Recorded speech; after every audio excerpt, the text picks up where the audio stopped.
Jar സോഡയ്ക്ക് പകരം full jar സംഭാരം ഉണ്ടാക്കിയാലോ? ഇപ്പോഴത്തെ ട്രെൻഡാണല്ലോ ഫുൾ ജാർ സോഡ. അതിന് പകരം സംഭാരം ഉണ്ടാക്കാം, ഫുൾ ജാർ സംഭാരം.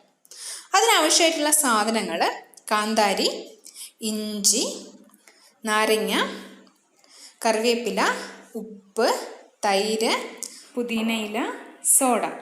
ഇതൊക്കെയാണ് ഇതിനാവശ്യമായിട്ടുള്ള സാധനങ്ങൾ. പിന്നെ വലിയൊരു ഗ്ലാസ് വേണം. ഈ ഗ്ലാസ്സിലോട്ടാണ് നമ്മൾ സോഡ ഒഴിക്കുന്നത്.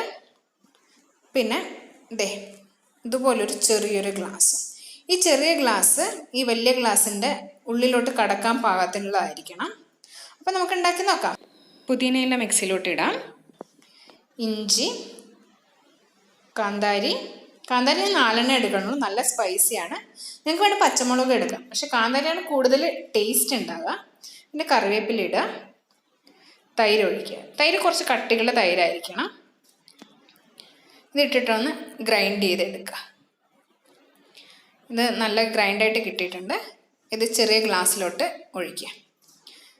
ഞാൻ ചെറിയ ഗ്ലാസ് ഫുള്ളായിട്ട് ഒഴിക്കുന്നുണ്ട്. ഇതിലോട്ട് നാരങ്ങ പിഴിഞ്ഞൊഴിക്കുക. നാരങ്ങ കുറച്ച് കൂടുതലുണ്ടാകുന്ന ടേസ്റ്റ്. പിന്നെ ഉപ്പും കുറച്ച് കൂടുതൽ വേണം. ഈ ഉപ്പുള്ളത് കൊണ്ടാണ് സോഡ പതിഞ്ഞ് പൊങ്ങണത്. പിന്നെ ഈ ഗ്ലാസ്സിലോട്ട് സോഡ ഒഴിക്കുന്നുണ്ട്. സോഡ ഞാൻ ഫുള്ളാക്കിയിട്ട് ഒഴിക്കണില്ല. കാരണം എന്താണെന്ന് വെച്ചാൽ ഈ ഗ്ലാസ് ഇടുമ്പോഴേക്കും, ചെറിയ ഗ്ലാസ് ഇടുമ്പോഴേക്കും ഇത് പതിഞ്ഞ് പൊങ്ങിയിട്ട് കുറേ താഴോട്ട് പോകുന്നുണ്ട്. നമുക്ക് ഈ ഗ്ലാസ് എടുത്തിട്ട് സോഡയിലോട്ട് ഇടാം.